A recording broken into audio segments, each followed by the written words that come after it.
Take 100.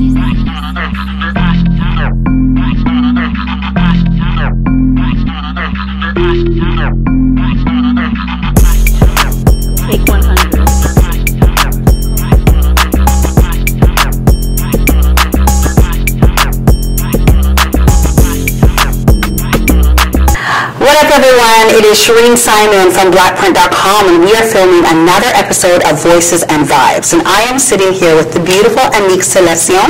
Did I get it right? Yes, I did. yes, Some of you can't get it. But we are talking today about supporting Black charities, right? That's correct. That's the name of your organization. Are you actually a charity, or are you a nonprofit? Or are you for-profit? So we are a non-profit. Okay.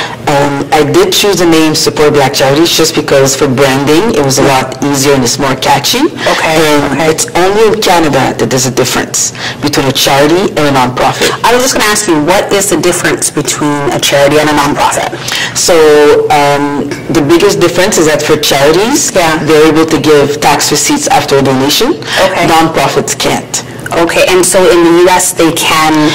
The U.S. there's only one status. As soon as you have the 501c3, you can give tax receipts. So it's really only in Canada that there's a difference. Okay. The rest of the world, they don't care. So we jumped right into it. And do you have charities on your platform? Yes. For all over the world? Yes, so we support and we work with organizations that are, whether charities, nonprofit, grassroots, NPOs, whatever, NGOs. Okay. I heard about civil societies, community-based. Break down some of this. What's a civil society? It's, I went to the UN in May, and everybody was referring to organization as civil society. So that was an organization? Yes, that was new to me. Maybe that's something that they do in the U.S. a little bit more. Okay. But or maybe it's something that the UN refers to organization as. Okay. But that was the first time me hearing that. So now I use it. Okay, that makes sense. I mean, as long as you guys can converse in that language, then it's important to know it. Yeah. Okay, so tell us, what is Support Black Charities? I mean, it sounds pretty self-sufficient, or it sounds like anyone should be able to understand it, but tell us about your organization. So Support Black Charities is a non-profit in Canada. Okay. We help organizations locally, nationally, and now internationally. Okay. So what my goal was initially was to make it easier for people to find Black-led or Black-serving organizations. So it used to be a directory. And I say it used to be... How long ago did you start? 5 years. You started 5 years ago? 5 years ago. God, how far for getting past the 5-year mark? Yes. Yeah, wow. So you actually started before... supporting Black businesses became very, very trendy within the last, I think we're almost at 3 years now. Right. But actually, I was actually inspired by the Support Black businesses. Okay. Because I used it. Hairdresser, mechanic, I used the directories. Well, literally that's how we started. We started in that time frame as well, right? Okay. So I was really inspired by, let's keep the money in the family. Absolutely. Let's support the community. And I said, organizations are just as much a part of the community as Black businesses. And I said I wanted to have the same type of structure, make it easy for people to find organizations. Right. And I used to work in different, not work, but volunteer in organizations. So that's where it's kind of a bigger story that we can get into maybe later, but this is why I wanted to make it easy for people to find organizations. And then it kind of evolved from there. So obviously after 2020...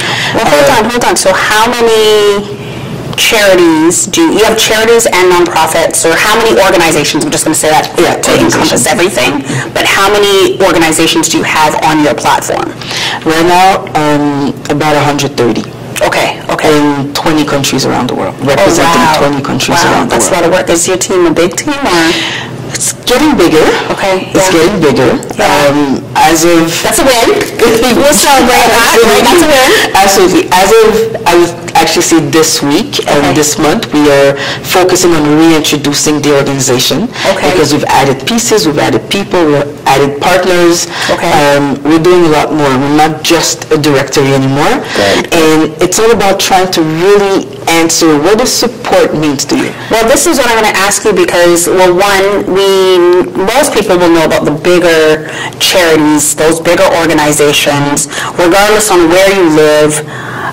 Probably where you live, they support the main charities, right? And you see ones that support it, right?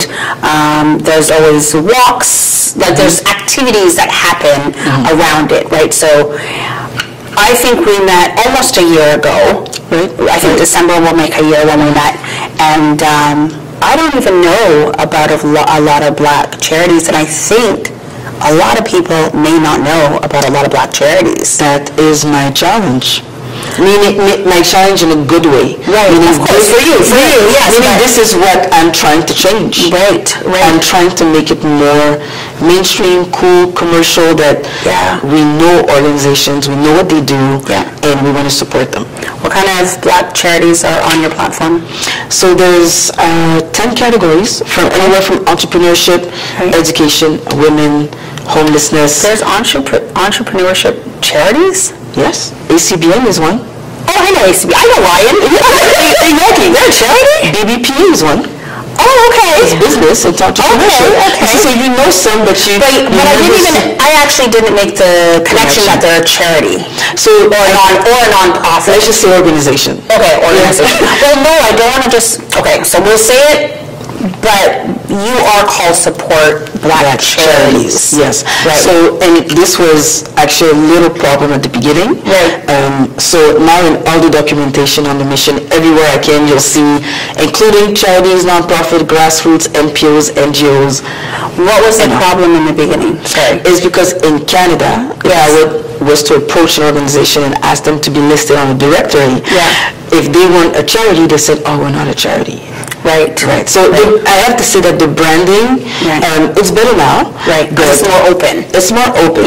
Encompassing. Yes, but at the beginning, that was one hurdle. And for me, it was, I didn't want to call it Support Black Organization. I thought Support Black Charity was just more catchy. But it is, because I feel like when I hear a charity, I think of the big charities, and I instantly start thinking, what are the Black charities that I do not know about?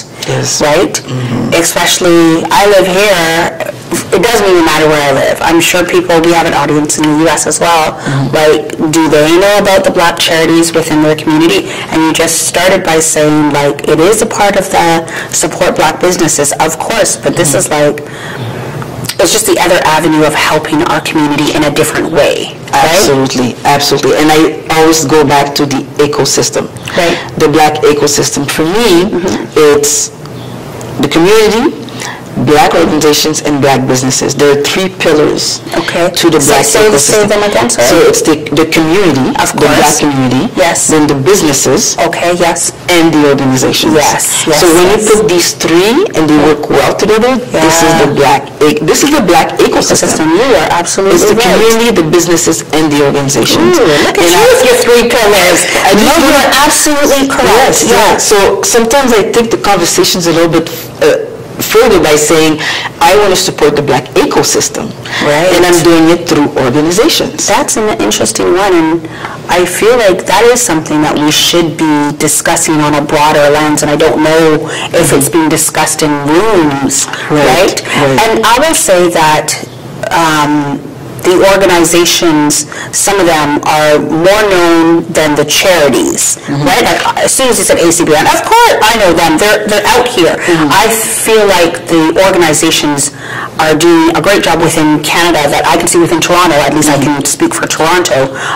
Being out there, being known, you can see them and hear them on LinkedIn and spaces like that. But the charities, I can't think of one. But before you tell me a name of any charities, you were naming the categories that you have? Yes, so entrepreneurship, education, women, homelessness, there's arts and culture. And it encompasses festivals, films, music. There's health side. It encompasses mental health, reproductive health, children health, women, men health. So therapy, substance abuse. So we have main categories and subcategories. And do you split out your charities from your other type of organizations, or everything's just kind of... Everything is the same, so we do have different sections you can filter.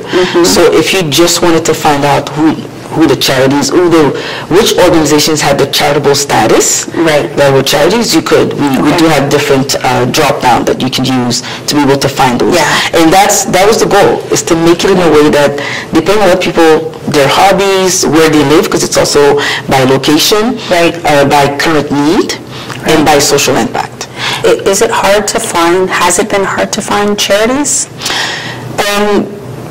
In a way, if they don't have the word Black, Afro, Caribbean, all the keywords, African in their name, on Google, it's going to be different. It all depends how your SEO set up. That's a whole other conversation. How are you marketing digital? That's a whole other conversation. I actually feel like we're almost like a marketing consulting organization. But if you don't have these words in your name, on Google it's going to be a little bit different. But people will find me.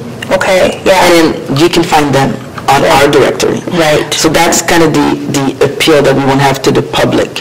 So the people that are finding you in the charity space, what are their sentiments? Are they coming saying, we need more exposure, we're not getting funding? What are they talking about? What's the numbers? The two challenges is the visibility. Like you said, you don't know. You don't know who they are, but you know them, but you never associate them as a charity. Right. So an organization or a nonprofit might be something different. Like those ones I could probably just think about, right? Probably have met people intertwined in that. I don't know, when I hear the word charity, I just think of someone that's in need financially, right? And maybe that's just like the sentiment that comes with the term. That's a good point. Because there's a specific, for the Canadian Revenue Agency, to have the charitable status, you have to fill those types of needs. And I just subconsciously have this feeling of something that needs help because it's not in a good situation. But organizations like the one you mentioned, ACBN, I know we're featuring them now. But I'm just saying that they're also filling a gap. They're also providing a need. Of course. But it's not a need like poverty or that type of need. But are they, I don't know if they're trying to, Ryan and I can get on a call and get them on a podcast. That's like nothing. But what is, so I can think of, my brother has sickle cell anemia, for example, right? So if you said to me that there was a charity specifically for Black children that have sickle cell anemia, and there are, right? That, to me, I make that type of connection as opposed to an entrepreneur organization, right? You're right. That's just a different sentiment for me. I'm not sure whatever, but when I hear the word charity, and you're right.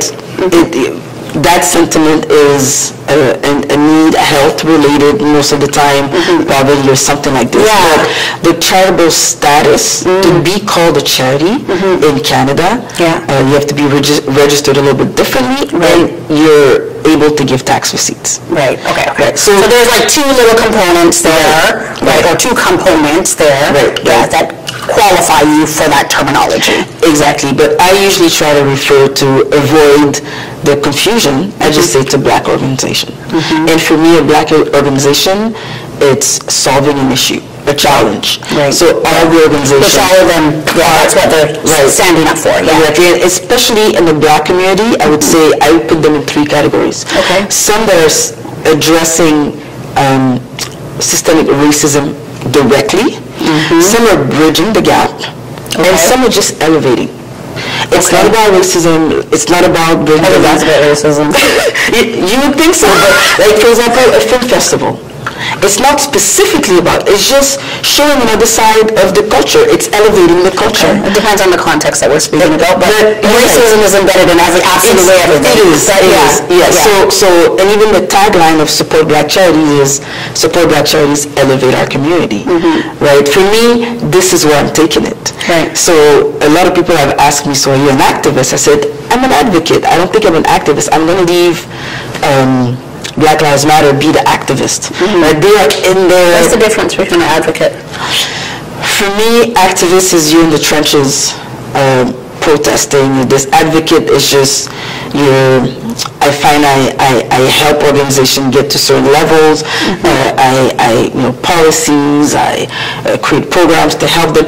It's less in the trenches, and this is the first time I heard somebody asking me. In my head, it's very clear, but you're right, it might not be as clear. But I always see an activist as on the street, in your face.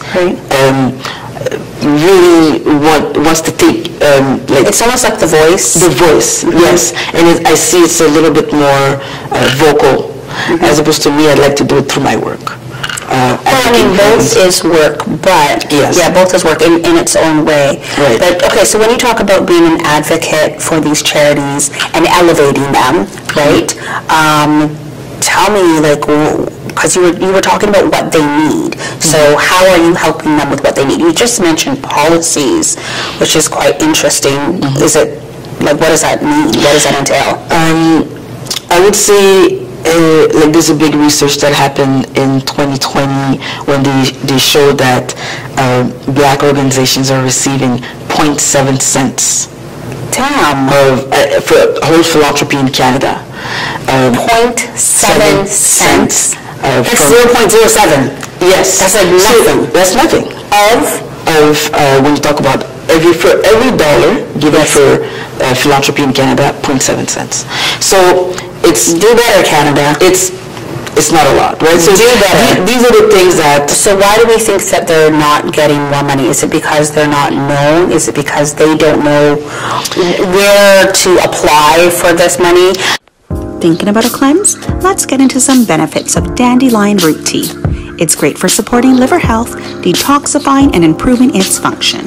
It helps reduce inflammation, which we all know is the root cause of many illnesses within the body. This tea has antioxidants and helps lower high cholesterol levels. Note it's a natural diuretic, which means it will flush out excessive fluids from the body. Consult with your herbal and medical team to ensure dandelion root tea is a great fit for your body type. Do something healthy for yourself today and live well. Shop now on blackprint.com.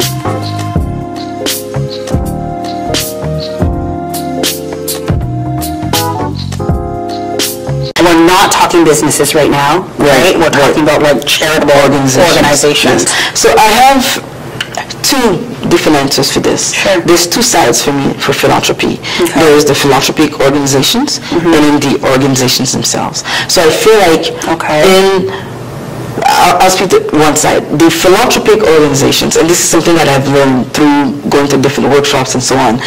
Philanthropy is before COVID, philanthropy was mostly about, this is a new term, mush.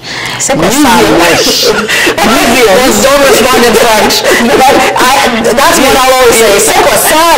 What is that? So mush is museums, university. Oh. It's an acronym. Schools, and hospitals. So, and I think of hospitals when you say charity, and when you say philanthropy. What was it again? Museums, universities, schools, hospitals. So for a long time, schools and universities separated. You hear, for example, the school in Harvard. You know how many people give money to that school? They make it like a billionaire makes it, and they give 50,000. Well, this is what we just started the conversation by saying is that it's the known ones that you hear about, right? Right.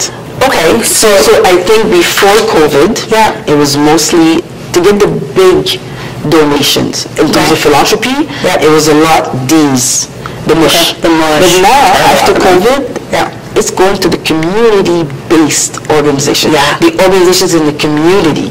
Because when you give $50 million to a hospital to have the hospital in East Toronto. Wherever, yes. They changed the name because there was a big donor, and now the hospital is named after the donor. Does it go to the community directly?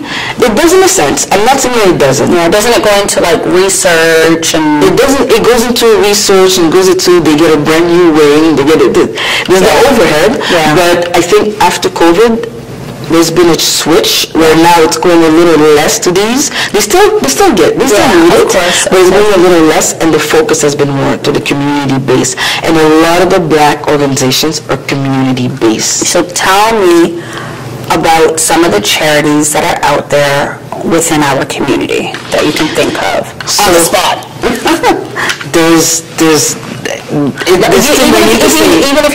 Even if you cannot think of specific names, but like what kind of help is required out there? So if somebody wants to donate, they see this and they want to go look up something on your site, give us some examples. The number one thing that I've heard, one thing I like to do is we vet organizations that are on our directory.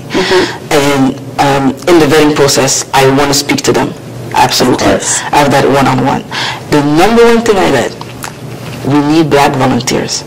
Oh, they need volunteers for their organizations, for their charities. Yes, but Black volunteers. Oh, because you're getting from everybody else. Yes, right. And there's just something different about having a Black volunteer. What do you think that is? It's because you're helping your own, and the people that you're helping are seeing their own. There's just the people that they're helping, it's representation. It's the word representation in different sectors, regardless on what it is. It doesn't matter if you're going to buy a dolly for your child, she needs representation to see herself. So she's not just looking at the blonde dolls, right? And now we're talking about organizations and charities. In the Black community, they need volunteers to run different programs for different things, but that's something that's been asked a lot. Black volunteers. I would say the second thing is diversifying their funding. What does that mean? Meaning to have funding from different sources. We can have, and this is the same thing for a business. A business, you need to have different services and different products to be able to make it through the rough times. I feel like there's a bit of a circle here. If I don't know about Black charities, I cannot volunteer. If I don't know about Black charities, I cannot donate. Right? If I don't know, who knows? So is it what's needed? It's kind of like what comes first, the chicken or the egg. What's needed more? Is it for them to be promoted and amplified more so that we know that it's out there, so that they can get the volunteers, so that they can diversify the donations that are coming in, the funding that's coming in? I think the way you put it, if I reverse the question a bit, they need more visibility. And once they have the visibility, they need to show their impact. Because when they show their impact, it will attract volunteers, supporters, donors, right? And I think there's something that's a little bit missing in the community, that organizations don't show. They show their impact, but there's a way, there's a science. What's the way? What's the science? It's got to be measurable, quantifiable over time, and visible. So you need to. Are you helping them with this aspect of how to quantify their impact? Yes. So that they can go out there and say, hey, and then they can target who helps sponsor them. Exactly. So Support Black Charities, like I was saying, is not just a directory anymore. Right. So after 2020, whenever I would approach an organization, they would say, well, great, can you also help me with this? Can you help me with that? Because we were able to do a gap analysis to see what they needed. Exactly. So because of the word, the name, support. Right? And at the beginning, I used to say, I don't have the structure for that. We're just going to put you on our site. Exactly. But after that, I said, let's give what the people need, and let's explore what support means. And I've pivoted a little bit. I like that. And explore what support means. I like that. And every program that we do, we're trying to say, how does it answer supporting Black charities? Everything. And so we pivoted a little bit. We really want to explore what the word, every facet of the word support. And it's only 2 months ago I've been doing this for 5 years. Deep diving into it, Yes, yeah. and it's me taking workshop and classes on impact measurement. That it's only 2 months ago that I got really clear. What is impact measurement? Exactly, but also I got really clear on the mission and exactly what I want to do and what it is now. What year? So this is the 5th year in? Yes. Okay, so let's just pause the conversation for a second. Okay. This is for all the entrepreneurs watching. Sometimes it takes 5 years before you can kind of figure out the mission, become clear. Become clear. So don't beat yourself up. No, like seriously, right? Don't beat yourself up if it's not clear, right? Because sometimes that's what, it's the part of the journey. Absolutely. Absolutely. Yeah. Okay, so let's pause the clarity. She got clear. I got clear on it, and now I can confidently say that the ultimate outcome of what I want Support Black Charities to do is I want Black serving organizations worldwide to become sustainable, self-sufficient, and be empowered to create generational impact for years to come. Okay, so go back to the word self-sufficient, the definition self-sufficient. Is that not a conundrum to the funding that's required? So I think I've gone through this journey myself, and I'm seeing this because I went through it. There's a lot of organizations that think that nonprofits cannot make money. Wait, we're not talking about nonprofits as yet. We're talking about charities. Okay, it's the same type of work. So how? Yes. Does becoming self-sufficient take away from the need of having donations and funding? No. What is self-sufficient for a charity? Being able to fund most of their programs. I'll just say what that percentage would you say if you could give a percentage? I don't know if I could say, but the way I see it, especially with the last 3 years, there's a lot of organizations that have folded because they didn't have the flexibility to continue on. Right. So they're reliant on the funding, and if they don't have the funding, they're not able to move forward. And now we still have this gap.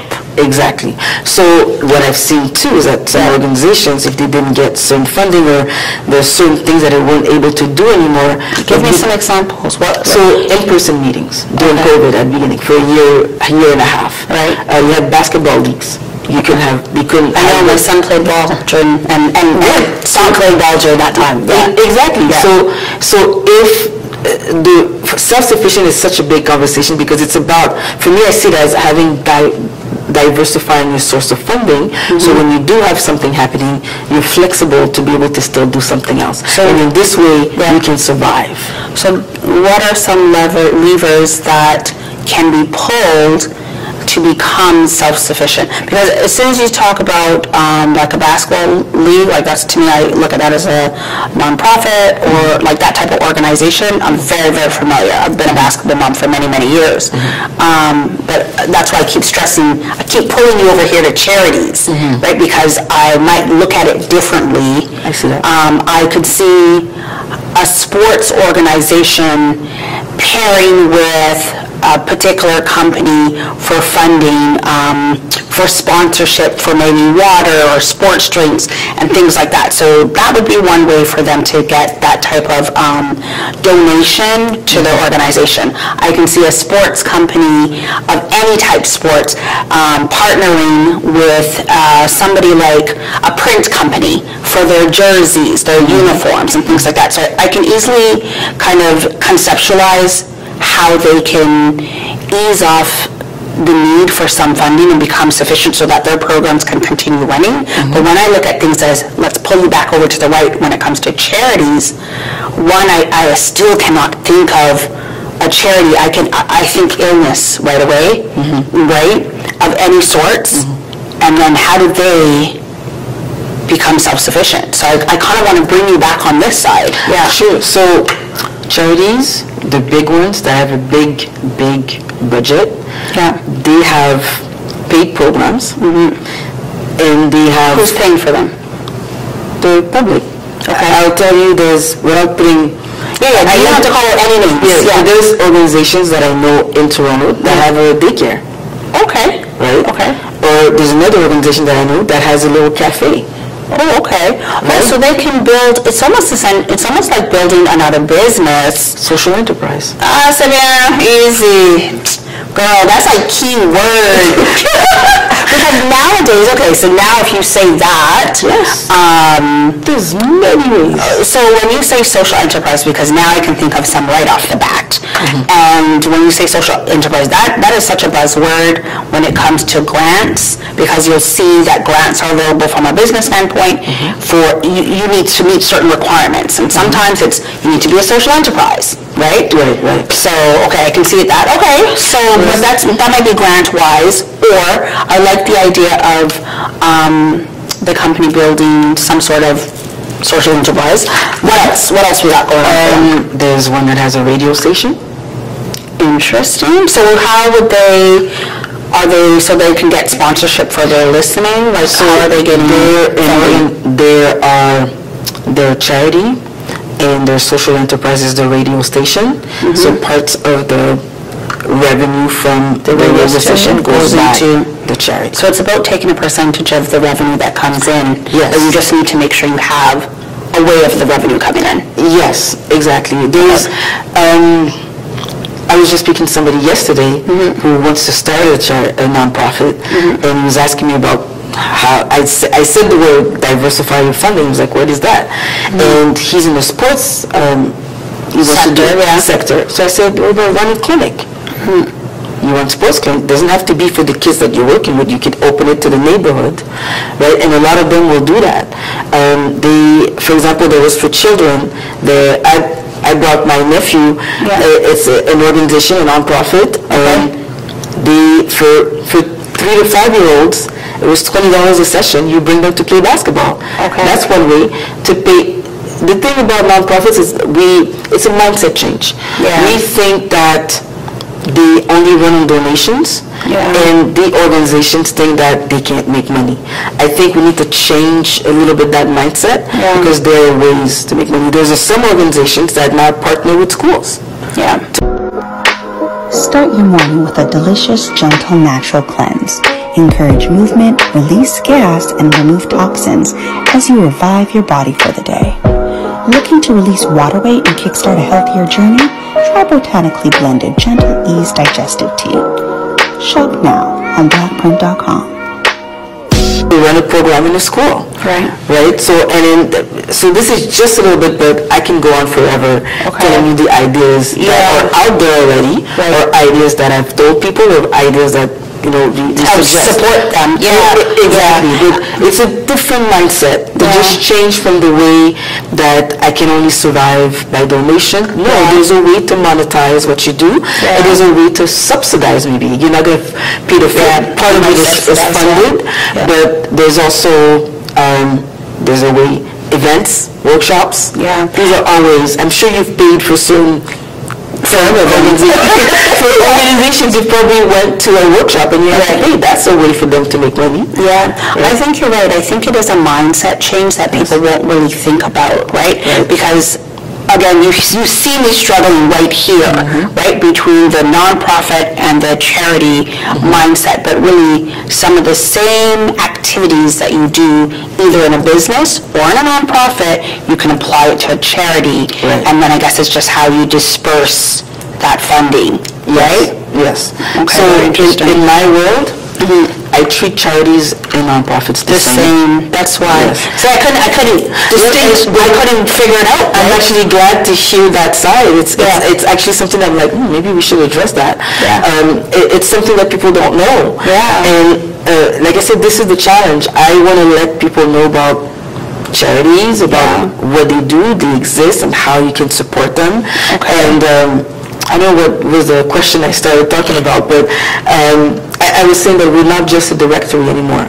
So the ultimate outcome is to help organization create generational impact. Not just for 5 years, 30 years. But you help grandfather, parents, kids.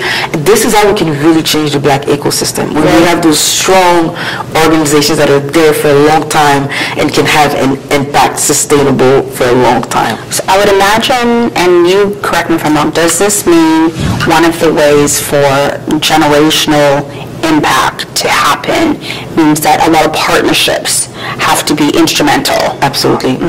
Absolutely. So strategic partnership, and I was just saying this to a gentleman yesterday, it's not always about money, because he was asking me, how do I get money, Bob? I said, well, sometimes when you have a strategic partnership, you can do something for, maybe they need something, you need something, and you can just swap. You can share resources. Right. That is one thing that you What kind of resources? Can you give me an example? For example, I'll give a specific example from my conversation yesterday. The guy was a truck driver. Okay. He has a license to drive buses and trucks, but he doesn't have the funds to get trucks to get his kids or buses. He can partner with a trucking company. That, or he can partner with another organization that have access to those trucks, but then he can drive them. He can be the driver for them, and in return they say, use our buses. Right. Because maybe that organization is hiring drivers, staff to drive. Exactly. Okay. So you have to be a little bit creative and just through conversation, understanding that we're trying to share resources. What do you have? What do I have? How can we collaborate? How can we see what makes sense? Yeah, I feel like you're onto something here where you probably need to have like a list of different methodologies that tend to work, and then you can apply these methodologies to different types of charities or nonprofits, because you can say, you can actually put out some statistics after you put it together, right? You can actually put it out and say, well, within our organization or the organizations that we work with, if you are a sports company, this type of method seems to be quite successful, right? Right. And that's actually Support Black Charities. I still see we're capacity building. And I think what does that mean? Capacity building is that we're growing, we're looking at our resources, how to add programs and add the people to run those programs. Right. So we're looking for different ways. We have a program in mind. Now, how do we get that program running? How do we get the resources? How do we get it running in itself? Right. So that's the capacity building that we're in. And so for me, at some point, I was stopped, because I was like, I don't know how else to grow the organization. Right. And what I did is I actually went to 3 people that I knew. I had meetings with 3 people in the community that have been really supportive of what I'm doing, and they each had their own organization and brought it to a different level. Right. So I had meetings. Do you guys all partner? We've actually today we all they've all helped me in different ways. Okay. So one of these person that I was speaking with is a business developer in the for-profit world. Okay. So we started talking. He gave me out strategic partnerships, shared resources. That's the way to do it. You have a network. Yeah. And you know, the story is he's now working for Support Black Charity. He's the senior business developer. It kind of happened organically, where I came to him for advice, and he liked what I was doing. He said, "Why don't I just work with you?" And this has really helped the organization go to another level. But just as businesses, for-profit businesses need that sometimes the services of a business developer to grow their business, I always felt that organizations need the same. I was going to say, you can actually start, and maybe you're already doing this, and we'll probably get it.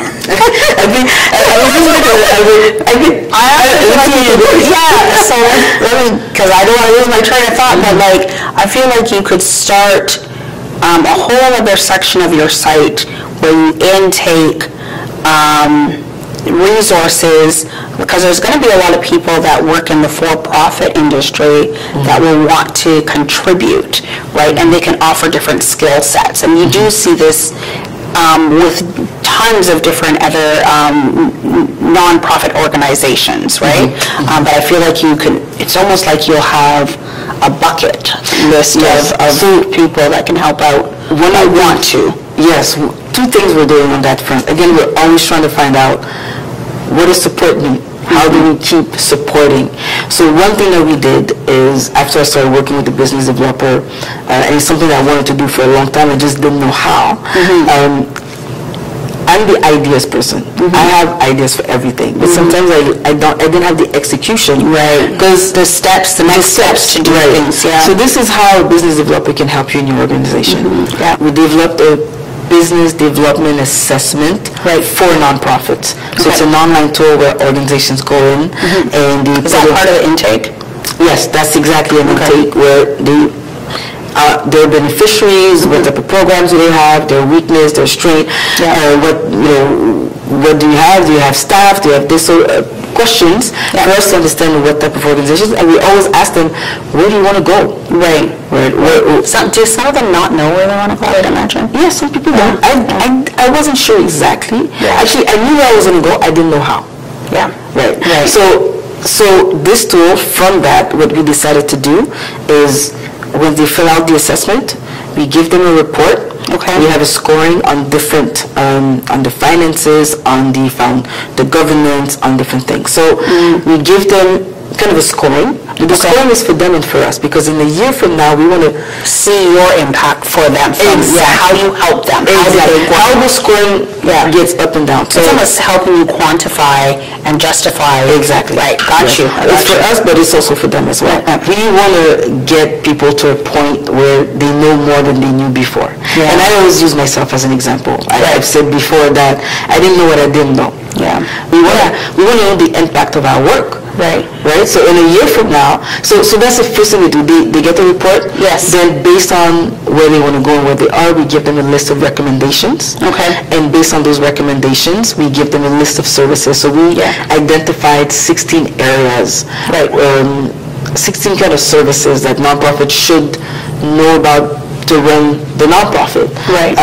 Anywhere from governance, finances, human resources, internship, volunteer management, all the way to cybersecurity, gap analysis, impact measurement, to SOPs. And business continuity. Right. And that's a lot of information. Yes. When I say I don't know what I didn't know, is that me as an organization, sometimes I hit roadblocks, and I'm like, what do I do? How do I get to the next? I didn't know how. How to unlock yourself. Yes. So because I'm also an organization, of course, I'm going through the steps. Yeah. So now with the business developer, we've gone through those steps. That we're continuing to go through those steps. But now everything I learn and I apply for my organization, I try to package it into what you're offering. Exactly. Are you working with other bigger non-profit organizations or businesses that are similar to yours, that are obviously not targeting our community and probably are not targeting smaller communities, right? That are just on a bigger scale? Are you partnering with them so that you can gain learnings as well? I have. And I follow them. Okay. I follow what they do. Some of them have been established for a long time. But are they willing to help? We haven't had those conversations really. Why not? They're doing things a little bit differently. Okay. But that's something we'll explore going forward, because again, it's all about sharing resources and strategic partnerships. So far, the partnerships that I've gotten are really through the for-profit. So the same type of business developers that work for the for-profit, there's certain things that work for non-profit as well. Absolutely. So that's it's still a business. It's still a business. It's still a business. So when they get the roadmap, to get the checklist, sometimes they can do it themselves. With a checklist, it gives them an idea of exactly what they can do now. Right. So the checklist helps them kind of go through different steps. We try to do it in a way that it's different categories within that checklist, so that if they follow it, they'll be able to go somewhere. Sometimes they're working with somebody already. Great, you have the checklist, you have the roadmap, you can share that with them. Right. The third option is to be able to work with us. But I have a question before we go with working with you. Regardless on who they work with, as they're going through the checklist, is each part and each section of the 16 are they tied directly to bringing in revenue, bringing in some sort of funding? It all depends on what it is. For governance, it's going to be about looking at your policies, your bylaws, having board members. So that's not necessarily going to drive revenue. One of the sections, one of the 16 programs or services is about earned revenue. Right, but so the reason I'm asking, because it's such an intensive list of things to go through. 16, right? And as soon as you say policy, it's like, oh Lord, I'm tired, right? And I'm going to imagine when somebody comes to you and they say, everybody says they need money, right? If we are going through all these tasks and the money is on like 5 or 7, I would imagine some of the feedback is like, okay, great, we still need money. Let's put this down and let's go focus on money, and we'll come back to this when we get there. Or let's jump to number 5 on this list of 16, right? Because you might say, well, no, before you look at money, you need to set up your governance. You need this, you need that, right? But I don't know where the roadmap spans within a time frame. So it depends on where they are, what type of organizations they are. So a lot of times you're right. Looking for more funding. That's the number one thing. That is then they feel that helps drive some of the other items. Exactly. So, but for us, for me, anyways, I see 2 things. Before you can go out and ask for funding, start applying, your governance has to have some type of structure. Some do and some don't. So if they identify that they're not really structured, then we recommend that service. Right. So what if they say, forget that, I still need the funding? To get funding, you still need your governance, and you need every application is going to ask you for your governance. The other thing too is to understand your impact. Every funding, whether it's somebody gives you money or an application that you fill out, they're gonna ask you what is the impact of your programs. Right. So understanding that. Okay. I know what question you're gonna ask. Achieve irresistibly soft and hydrated skin with a Honam sugar scrub. Whether it's lemon, turmeric, or lime, polish away dead, dull, dry skin, lift dirt, and stimulate a natural, healthy glow. Then simply moisturize with Honam shea butter to reduce blemishes and marks. Love your Honam. Shop blackprint.com. Right, because I was going to say, impact can be looked at, here's the impact that I've done over time. Here's the impact that I'd like to do. That's why we're setting this up, right? Which I think when you're, the first question, obviously it's important, but when you're filling something out, it's the second question that they're asking, what is your impact? What do you do, right? Program development. When you develop a program, in your plan, you need to understand how you're going to impact. Exactly. Right. Not necessarily what is your impact, right? For for-profit, it's your expected revenue. Yes, of course. Right. Yeah. For an organization, it's going to be, what is the impact of your program? What is your expected impact of it? What are you looking to do? It's still your projection. It's still a projection, but it needs to be outlined. Right. And the how. Yes. So your question is great, because you're right. The number one question is, how do I get funding? But sometimes I say this because there's different things that you need to have before you can ask for funding. And that's the part of the education and part of the roadmap that we like to say. For example, if you don't have a website, it's going to be harder. But I feel like that's pretty basic. Do people not know this? No. There are organizations that don't have websites. Okay, so how are we finding out about these organizations? We go back to the first question. So how are we finding out about these organizations? A lot of organizations that are on social media. Oh, okay, so then they feel that they have the social footprint, but they might not necessarily require a website, so then their intake is coming from social media? Right, and I think for us, and it was for us, something we didn't really speak about, but to be on our directory, for us to work with us, we do vet organizations. Right. And one of the things is you have to have an online presence, which means you have to have a website. Yeah. It's imperative today. Yeah, it's standard, right? It's standard. Yeah. And not only you have to have a website, there's a couple of things, not more, maybe several things you need to have On the website. On the website. Because sometimes I look at a website and I'm like, I don't know what you do. And I go through pages and I don't see who you are. They say what they do, but I don't see who are the board members, who are the executive director, who's in the organization. And the reason why this needs to be there specifically for the Black community is because we have trust issues. And I took a deep breath.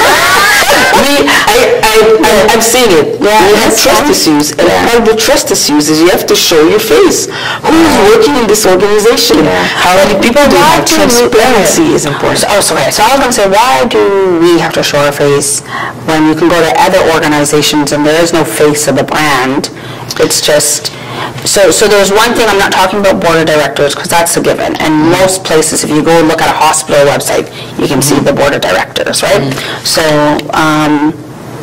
and I have my face on my website. But best practice. Yeah. It is best practice to do so. But when you are a big organization, do you need to have your face on the website? They all do. Okay. They all do. Is your face on the website? It is. I think I might have looked at that. It is, and the whole team is on there too. Yeah. Yes. But I like when I can see who the team is. Yes. Because I tend to go look at social proof. I head over to LinkedIn. That's it. That's exactly. That's the reason. Yeah. I go Google them, but most times I head over to LinkedIn. Yes, but it's really about credentials. Yeah, because I was going to say, I look at their credentials. Credentials, social proof. Yeah. But again, trust issues. I don't think, okay, so yes, our community has trust issues, but it's not, but it's like, I will say that most things that our traumas, that trigger our traumas, or where our traumas are deriving from, is, I will always say, steps behind from enslavement, right? Right. But but I'm going to say that if I am not a Black person and I go look at an organization, I still want to see the same social proof. Yes. And that does not always equate to trust issues. Good point. Social proof. Good, right? Good point. So good point. I think it's like, how are we saying it is... We're putting that heaviness on the Black community, but it's everywhere. Like any company, if I interview somebody, or if someone's interviewing me, they're going to go check out my profile. Yes. Right? On LinkedIn first, right? So I see this because during COVID, there was a lot of organizations out there. You didn't know who they were. Popped up. You didn't know who they were. Did they pop up? Yes. Okay. On GoFundMe? Oh. They would put, I'm telling you what I've seen. Yeah. And because I go deep, I got wary about this. Yeah. You would see an organization. But they were not tied, please tell me. They were not tied to the Black community. Yes. They would put a little African kid. But that does not necessarily mean that it was a Black person that started it. That's what I'm trying to get. The reason why you need a picture. And I have to go back to the name of my organization. Support Black Charities, which means when you look at the mission, we're supporting Black-led, Black-serving, Black-focused. Yes. Right? So there are a lot of organizations that are not Black-led, that are doing great work in Africa and in the Caribbean, specifically Haiti, because I'm Haitian, I've seen most of them. But because I'm looking for Black-led, Black-serving, Black-focused, I'm going to go for if you're not Black-led, you will not be on my directory. Right? So that's why for me, when I vet, I need to see that you're Black-led. But you know, the other part is that when you fill out an application, they also ask you. Sometimes they ask you. They do ask you. Yes. Especially when you're going for like particular grants and things like that. For the Black community, they do ask you. Tell me, why is it so important to be Black-led? For me, I feel that eventually, knock on wood or something, I feel like at some point, we're going to be at a point where anybody can help anybody. But right now, the ripple effect of What do you mean anybody can help anybody? meaning a white person will be able to understand, Understand what? understand the challenges, the specific challenge. I'm ready to hear this one. I'm already ready. I'm hopeful that we'll be in a world at some point where, I'm going to say it, Go ahead. there's no discrimination and no racism. That's the world that I want to be in at some point. I understand where you want to be. Yes, but it's like I know we're not there now. So that's why for Black community, Yes. I think it's better when you have a Black executive team that Yes. is working for the community because they understand the specifics of the community better. Obviously. Yes. But if I go back to what you said before, you believe that at some point a non-Black person will understand what a Black person goes through? Yes. How? It's going to take empathy, it's going to take compassion, and I can't give you a date, but that's where we're going, that's where we need to go. When we work on anti-race, that's the plan, is to at some point be a place where we can all, maybe this is my standard. I'm really into our conversation. No, it's not about your standard, because I think the reason why there's organizations that have stood up diversity programs in their corporations is so that there can be a bit of a better understanding of Specifics. minorities, right? And the minority experience. Do I believe that they'll ever understand? No. I believe that they can have sympathy. I believe that empathy. I didn't say all of that. I said I believe that they can have sympathy. I believe that you can be empathetic to a point, but do I believe that you can understand the Black experience if you're not Black? Absolutely not, because I don't think that you have the mindset. I don't think. If you're not Black, you do not have the mindset of what a Black person goes through on a daily basis. So I had a conversation today in a group chat, and I was saying I didn't get much sleep last night. My son slept out of the house. And I said, it's so hard to get a good night rest when you have a young Black son outside. But I also have a daughter. And I went through the same thing with her, right? And I would say the same thing at that time, because the experience that they have outside of the household could be anything, right? And can every mother understand that? No. Will every parent go through that? Not necessarily. Sure, you might be concerned that your child never came home by whatever time, but our melanin has proven that we've gone through so many experiences that unless you have that melanin, you can't understand it. And that's why I say, yeah, you can have sympathy, but you cannot fully understand it, right? And in order for them to understand it, there's their own biases that they need to be able to face without feeling sorry for themselves, right? And until everybody's there without feeling like all of that pride and everything needs to kind of just drop, and all of the ego and all of the hurt feelings, until that can happen, and the biases, the unconscious, there's unconscious biases. And if you forget the conscious biases that they do not acknowledge, but the unconscious biases, that is like checking yourself on a regular basis, right? And it's unconscious, and it's been passed down in their DNA for many, many years. Right. Yeah, so I don't think they can fully understand the Black experience.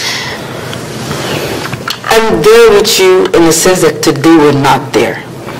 Yeah. Right. You weren't there hundreds of years ago. Right. We're not there today. No. But we're going somewhere. I don't know. The situation, we're going somewhere where it has to improve. Or our goal is that it does improve. But today, what I really want to say when you ask that question is that today we're not there. So because today we're not there, I believe that for black communities, you need black-led. I 100% agree with you in that sense. Yes. I just disagree with your comment. I got it. But I want to understand from your perspective, and even if you, like, I already agree with you, but it's more just me asking you as well, like, why is it important? And I think it comes back down to, I think you just said, like, go ahead. It's representation, see yourself, and see your peers helping you. Yeah. You're talking about unconscious and things like that. There's a lot of things that we don't understand. A quick story. Sure. I see my past life, in my previous career, because now I do this full time. Yes. I was an engineer for 15 years. Okay. And I worked in the U.S. And when I got there, it was in North Carolina. Which part of the U.S.? Okay. North Carolina. Yeah. And I got there, my manager, the department where I was, there was a lot of black people in the engineering department. Yeah. My manager was black. Do you know that it was weird to me? That's a whole other trauma. I feel like no, but in a good way. Oh, okay, I felt like he was my uncle. Okay. I didn't see him. Is it because we don't see in all the jobs that I've had? I've never had a black teacher. I've never had a black manager. You see what I mean? So when I got to that level, and I was like, oh my gosh. Yeah, it was good. The secretary of the department, I will never forget this. The very first day, because the secretary of the department welcomed me. Yeah. Do you know what she said to me? I will never forget that. The first thing she said to me, and till this day, it's one of the moments in my life that I'm like, it's a milestone. Yes. First thing she says is, hi. She gave me a hug. And she says, black? She's black. Okay. She says, welcome to the family, and she gave me a hug. Girl. At a workplace. Yeah. For me, that was like, what? Okay. And my manager was black. What? Did you, where were you living prior to that? Montreal. Okay, so you're coming from Montreal. So you're going from Montreal to moving to North Carolina. Yes. And that is the first thing that this lady tells me. It's warming my heart just hearing it. But it's just to tell you that there is a difference. Yeah. By having, and everybody's kind of looking out for each other. Yes. So that's why I mean that when something's I don't think when you walk into that organization that's not black-led, you're going to get welcome to the family, because you know what we do as a community? We commune. We are very, even in business, we commune, right? So we are more empathetic, or we relate, right? It's all about getting to know that person a bit. We want to buy something, we support their story. We support, exactly. You know what I mean? So there's a community. We commune. Yes. That's what we do as a people. Yes. Right? But when you see these bigger organizations, these corporate, they don't commune. Right. And the added thing about black-led, I think they have more skin in the game, because they're working on their community. Yeah. As opposed to somebody who's outside the community. Something's going on, it's outside of them. They're going to help, but it doesn't help when they go home. Yes. And they rest better. Yes. So there's a little bit more, I go back to the same word, there's a little more skin in the game, because it's your own community. Yeah. Whatever you're doing with it. So that's why, for me, it's just because it's in the name. A lot of people ask me on social media, I've had comments, why black? Right? Okay, so, and were there black people adding? No. Okay. So for me, do you know how I answer this question? Why not? I say why not, but I also say, if I was passionate about cats, yes, I would have a support cats charities. I'm passionate about my community. So I'm supporting them. It's really, it's not so much, I'm not like, oh, white people, this, I need to be black. It's not coming from It has nothing to do with that side. It's about building up our own community. If we're not building our own community, who is? That's right? it. And you have, my parents migrated from the Caribbean, and we lived in Alberta when I was young. That's where I grew up in Alberta when I was young. And there were so many organizations, right? There was the Jamaican organization, the Trinidad organization, the Barbados organization. And even though you were a part of these organizations, you still helped and supported the other organization. But what it was a community. We just had a whole migration of people come from the Caribbean. You're the minorities, so you want to see people that you can relate with, share food with.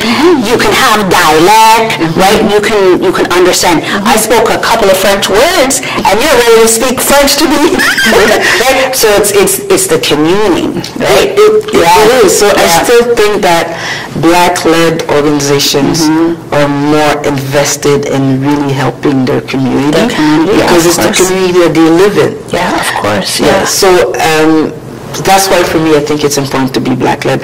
I'm not saying that organizations don't do great work. No, you're not taking away. I'm not taking away. And the fact that we have to do this right there when you're about to do, right? It's because, when we do that, we don't do it for us, right?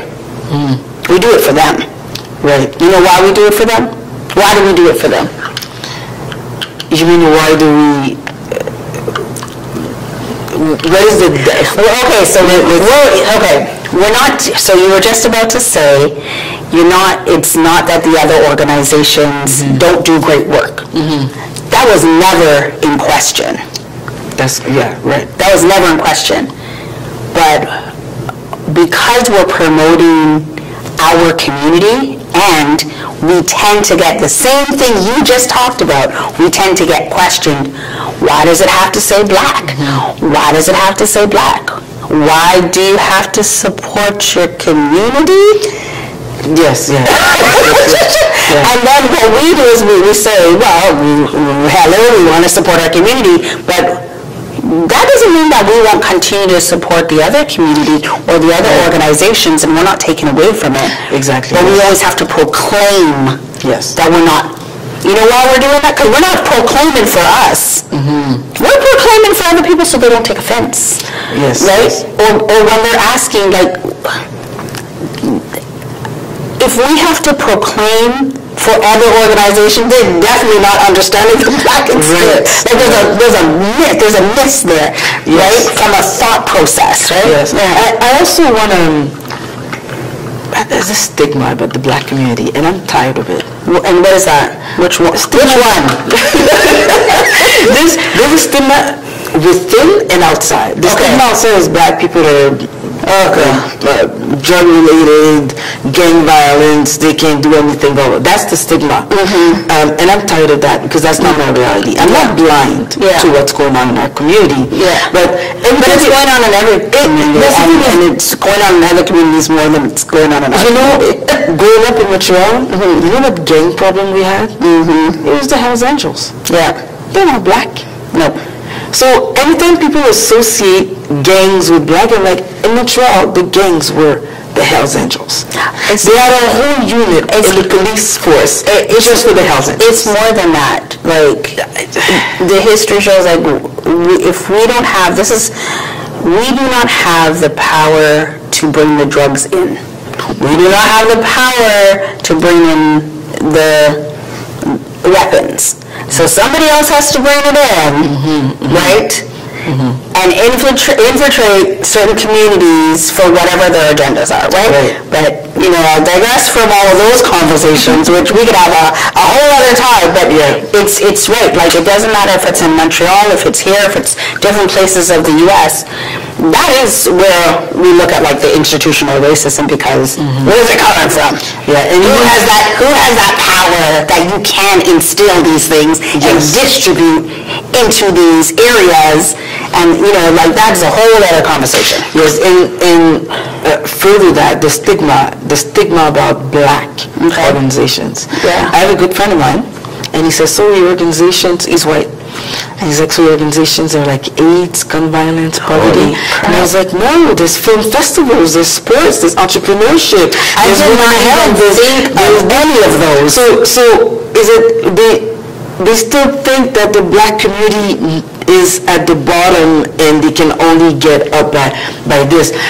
This is not where I'm coming from. Again, my passion is the community, and I'm just going to help my passion. This is my passion, so I'm going to help them. But and even if there are organizations, even if there is organizations that was pertaining to AIDS, pertaining to whatever, pertaining to drugs, why can it not be exclusive for within the community? Because there's organizations that are outside that everybody can go to, but maybe because it's Black-led, the conversation's different, right? The understanding's different, the empathy is different. Like, it's mind-boggling, like it does, and that's why I go back to the unconscious racial bias, right? And the second aspect of the stigma is within our own community. Okay, girl, break it down. I'll say within my own family. You getting called out. She doesn't speak English, so she might have not. I'm saying. But I've had people in my family that say, "Oh no, I don't work with Black people." Right? And I'll be totally honest. When I was growing up, when I learned that why? You didn't ask why. Why? Yeah, what's the why? What's the cause behind that? You can't trust Black people, things never get done. And today when I hear the same people say that, I'm like, you insulted me. I'm part of the society, so you mean you can't work with me? And what do they say? How do they respond to that? They're uncomfortable. Right? Oh, you don't understand my generation, this and that. I said, well, we need to change the conversation. Yeah, we need to change the mindset, honey. Because I think if I go deeper into it is that if we don't trust our own community, that language gets out to the other community. How do you want them to trust us if we don't trust each other? And especially when they already have their own stigmatisms as it is. We're adding to that, right? So for me, right now, I have to say my world is Black. The organizations that I speak to all the time, whether like when I'm rediscovering Africa. I love it. My ideas of Africa are the North American, the Canadian standards of some, not all of them, but I had some biases that I'm like. But you didn't have those biases. Those biases were programmed into you. Yeah, exactly. The North American, Canadian standard about the African community, or in the Caribbean, or Haiti. I have to talk about Haiti, about how people, now in the news, people say Haitians are savages. Right? Well, to me, it's like, we have to show the others how we want to be treated. Who's the others? The other communities that have that stigma about our community, and that's why we have to work together. But I'm just going back to the fact that I'm saying my world is Black. Yeah, my world is Black too. It's Black.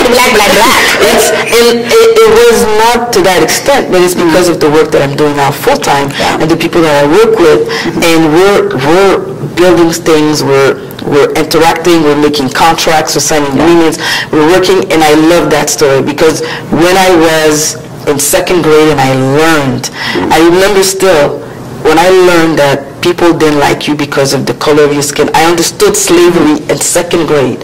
I remember one of our teachers explained it, and I was so confused. I was like, I couldn't believe this was happening. And as I continued in that same school, and some of the teachers kept saying comments about Black people and this like that, I started hating Black people because I was like, I don't want to be Black. Every time you talk about Black people, they're this and this. Why do I like being Black? But then I went to high school and I rediscovered my Blackness and never left. Yes, I always say that. I remember there's a time that I was ashamed. I was ashamed to be Black because I'm like, everybody talks these bad things about Black people. I don't think that your experience it's not only your experience within the community. Right. I think that Black women have learned to fall in love with their hair again, their natural hair, because we were programmed to believe that having straight hair is what's acceptable, because that's the standards of beauty. It's not our standards, but it's the standards that we see. And when I say programming, it's the standards that we see in media, right? It doesn't matter where you look, right? But now we can embrace And it's been happening for years that we've been falling back in love, right? And there's a lot of people that are not there yet, right? Yes, you're right. I still meet some of them, but part of the support Black Charities is to support our own, and obviously it's open to the world. I want everybody to support Black Because I was going to, that's my next question. I want everybody to, but because the money is green. Yes, but it's green. But really, I would love our community to really support us. Other communities do it, of course. Let's keep the Black dollar within the Black community. I have blackprint for a reason. I have the same thought process in that sense. So my question to you is, do you think that we can get to a point where we are supporting ourselves and that money's being transferred hand in hand 10,000 times over? Because I think they say that it doesn't even get transferred maybe more than 2 times, sometimes not even. Yeah, there are clear numbers about this, yes. Yeah, I even actually remember working at a corporation, and they brought up the numbers for, it was a media company, and they brought up the numbers for the people that consume the most of the media. And it was our community, right?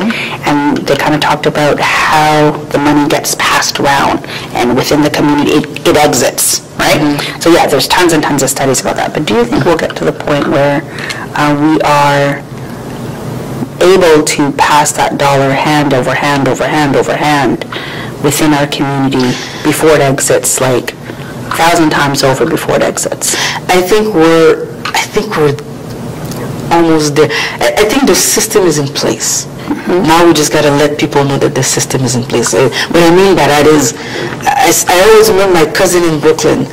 Her mechanic is Black, her dentist is Black, her accountant is Black, her person who does her taxes is Black, and it for her it's normal. I was going to say, I find that some New Yorkers, people in New Yorkers, I don't know if that's a word, but some people in New York are very self-aware of who they are and how they support, right?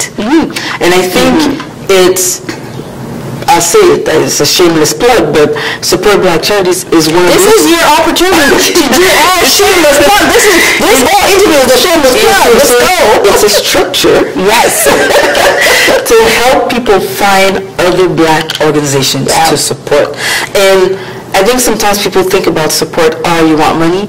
There's other ways to support. There's other ways to support. And one thing, yes, they want money. And the thing is, some people have money. Yeah, there's a lot of people that have disposable income. Exactly. So yeah, why not support? Yes. The other side, like I was mentioning earlier about volunteering, there's an emerging market right now called skilled volunteering. I mean, it means like what you're doing, right? Either at your corporate job or what you're doing. There might be an organization that needs something recording. Yeah. Oh yeah. Right? So you can volunteer your skills. You're already doing it. Yeah. Then that's what you can volunteer. Yeah. Yeah. You know, you're marketing, you're an accountant in your organization. Why don't you volunteer 2 hours a week to an organization to either help them set up a program? And how do they find out who needs help or what skills? Can they come to yours? You go to the directory. You could go to the current locations. supportblackcharities.org. Okay. And this is one of the reasons I wanted to make it easy for people to find organizations based on their skill, hobbies, or passion.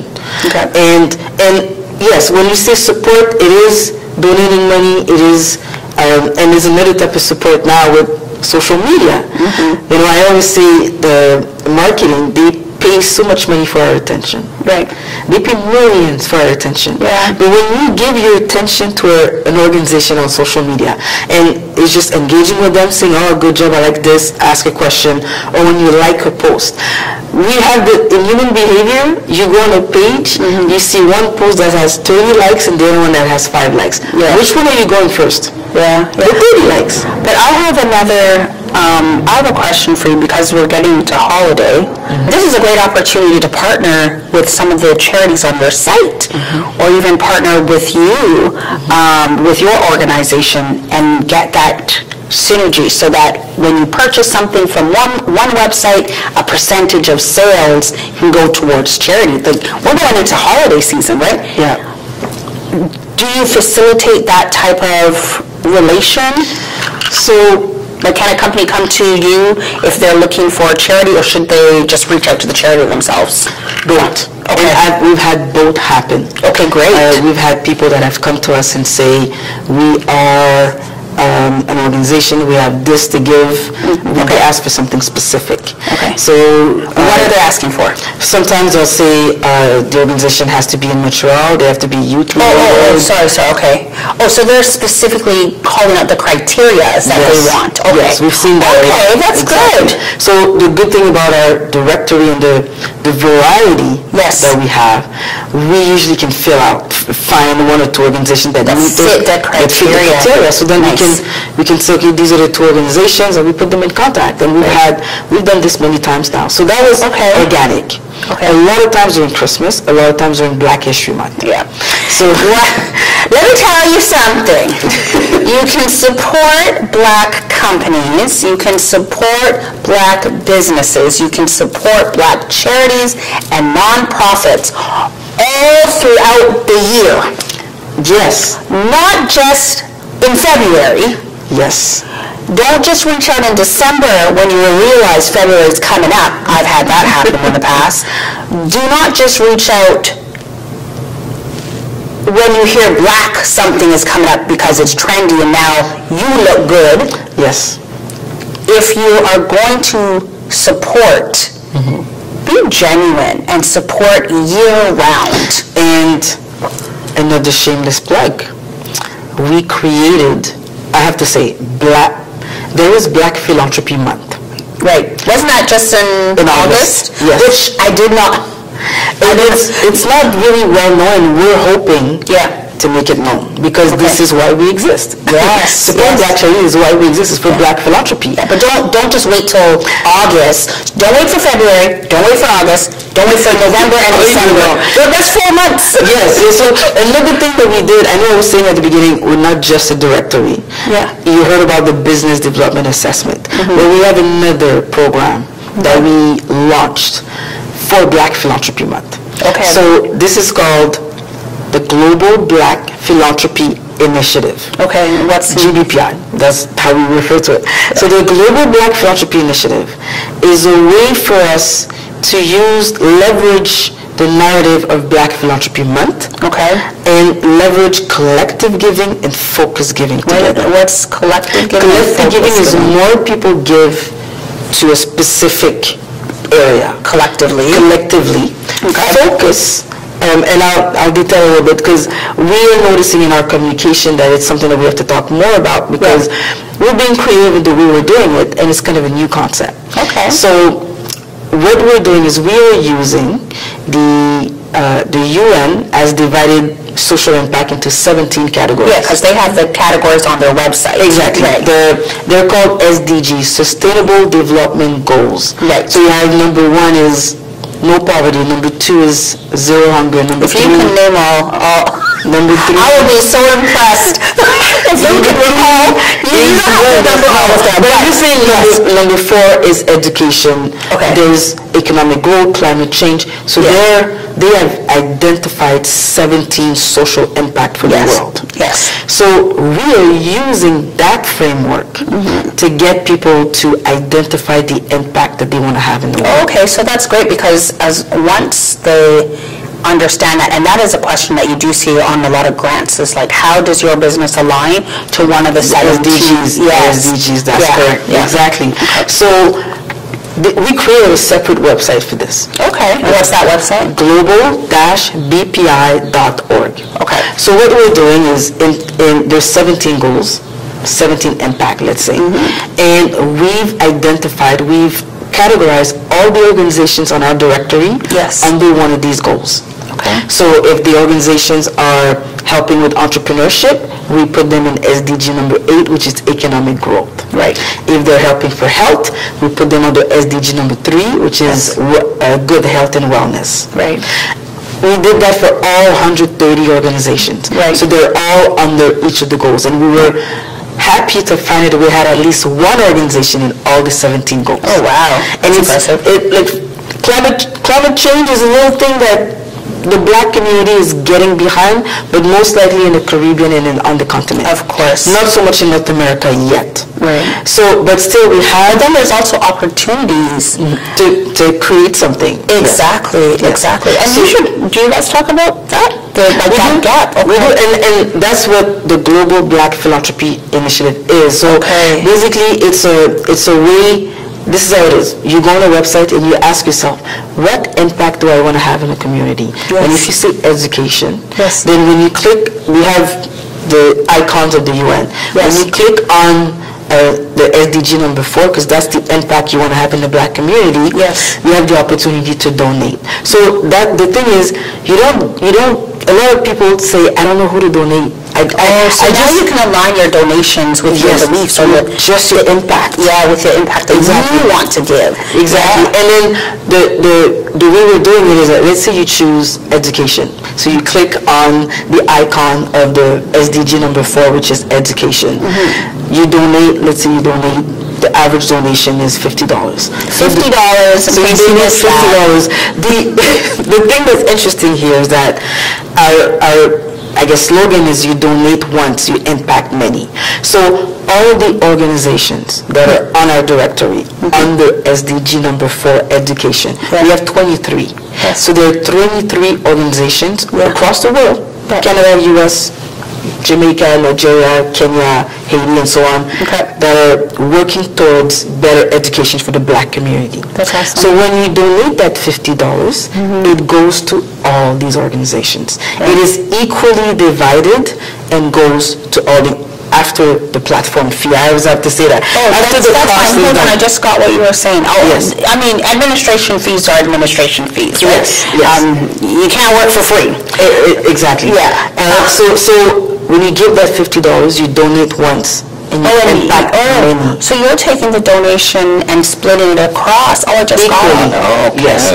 To the organizations in our directory. And because we are in 20 countries and there's 130 organizations in different regions, we want people to understand that the ripple effect of your donation, it goes everywhere. And we just impacted education for the black community in all over the place. All over the place. Do you have a newsletter that people can subscribe to? Because I feel like for both. Yeah, well, yeah, I feel like, and I hope you're cross-promoting within each. Yes. Okay, yes, we are actually. Because I feel like this is something that, hey, if I give $50, if I give $150, if I'm a corporation and I give $50,000, they can get that report back. Exactly. Because I support a bigger known organization, right? They take money from me monthly, and then they're always sending me communication. Yes. Right? So we do have a newsletter for Support Black Charities and for the Global Black Philanthropy Initiative. And when we were talking about, you don't always want to support the black community in those little months, right? So what we did is that it's not only during Black Philanthropy Month that you're helping these through the SDGs. Right. Every month we actually set out a calendar. So for Black Philanthropy Month in August, we talk about all the social impacts with the community. Right. But now for the rest of the year, every month we're focusing on one of the goals. Right. And for us, it helps us shed a light on these organizations in that category, but also to talk about it. Let's talk, like for example, September, we're focused on SDG number 4, which is education. Okay. That's why you keep bringing up education. Yes, because it's talking about. So wait, what's next month? I believe it's Zero Hunger. Okay. So we have a whole calendar. It's on our social media. It's on the website. So you can see each month that on Black Philanthropy Month, which is August, we focus on all of them. Right. But each of the other months, we focus on one. So for us, we also have a round table that we do. This is where I was You guys have a lot that you do. So, and the round table allows us to focus on one specific topic. So the next round table we're going to have in September, we're going to bring in some people in the education space to talk about what is it, the role of nonprofits in the education for the black community. So each month we're focusing the conversation on a specific topic. So next month, when you get into, what was it? Zero hunger. Zero hunger. Is it zero hunger and agriculture, or is it just zero hunger? It's zero hunger. There's agriculture is another one, right? Yeah, there's another one. I remember reading, I remember. Okay, so when you get into next month, what does that conversation look like? So we're going to share a light on the organizations on our directory under Zero Hunger. like that. We're going to look at what they do. Again, our goal is to increase the visibility of organizations. So we're going to focus on these organizations. We're going to tag them on social media, and we're also going to have the conversation. What is Zero Hunger look like in our community? Yeah. Right. So and that's food insecurity and things like this. So it allows our organization to focus and have a conversation, to start a conversation on a specific topic for that month. And at the same time, we're inviting people to, as we're talking about it, to donate to that category. Yeah, because now those organizations that are under that section will have the opportunity to benefit from your donation every single month. And if you still don't know which organizations to give to, we have a category called the Ultimate Global Impact, which means that dispersed to everyone? All the goals. Yeah. The whole 130 organizations. Right. So we're just trying to do things a little bit differently. That's why I'm talking about collective and focus giving. And this is the focus giving. This is the focus. And so here's what I have to say to anyone that's watching. If you look at your business, if you have a business, right? So there's two different people we're going to talk to for a minute. Look at your business. If you're a business, you're going into holiday, this is an opportunity, even if it wasn't holiday. This is an opportunity to reach out to support Black communities, to Annick and her team, and partner with them so that you can elevate not only your sales, but you can say that a percentage of your sales is going back to the Black community and supporting a particular organization. And if holiday is not the time for you, and there's a specific category that you are aligned to, then look at that, because your category could come up in January. Your category could be in June. Right? Whatever category that you maybe resonate with, that you want to support more, there's an opportunity to do. I'd say don't just do it during the holidays, but do it during the holidays, right? But also align throughout the year. You can build your campaigns with these companies. Our audience is threefold. We have supporters, individuals. We have organizations. For example, the bigger organizations, right? Right, but we have organizations that want to be on a directory to increase their visibility. My apologies. And then also they want to go through the business development assessment. Right. And the other audience that we have are for-profit companies, because we want to give them a way, there's this corporate social responsibility today that's really big. And we feel strong now that with 130 organizations in different categories in 20 countries, there's someone you can align with. Exactly. And it doesn't have to be aligned to your product. It could be aligned to your service. It could be aligned to your customers. It could be aligned with your employees. One of the examples that I always give is I have a friend that in her company or office, there was one lady that went through cancer, and it's in remission now. So what did the company do? They started fundraising for cancer. They have nothing to do with cancer, but it has something to do with one of their employees. So you have to be creative a little bit. It doesn't have to be completely related to your product or your service. And this is something that I want people to, one of my superpowers is being resourceful, and I can align things. Give me something, I'll align with it. We'll have a conversation, I'll align you with it. And so I'm inviting organizations to come on the directory. Let's have this conversation. Supporters, if you have questions about how you can support, engage with us. And companies, for-profit companies, if you also want to know how you can support an organization, you can get a tax receipt as well. This is a financial solution. It's a wealth solution. So these are our three audiences: supporters, organizations, and for-profit companies. I worked as an engineer, and for 15 years I was talking to computers all day. Now I talk to people and I enjoy it. And let's have a conversation. We can discover so much in a conversation.